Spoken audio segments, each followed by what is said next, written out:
Hello, আসসালামু আলাইকুম প্রিয় গাইস। আমি এখন গোড়াশাল ব্রিজে।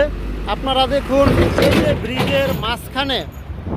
ব্রিজের মাঝখানে যেই সেকশন থাকে, সেই জোড়ার মাছটাই অনেকটাই ফাঁক হওয়ার কারণে এখানে প্লেট বসিয়ে দিয়েছে। আপনারা দেখুন, এই যে প্লেট, এই ফাঁক হওয়ার কারণে প্লেট বসাই দিছে।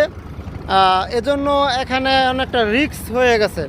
একটা বড় যানবাহন আসলে এখানে বিকট আওয়াজ হয়। এই যে দেখুন, এরকম সেকশন আরও আছে সামনে, যে আরেকটা দেখাচ্ছি।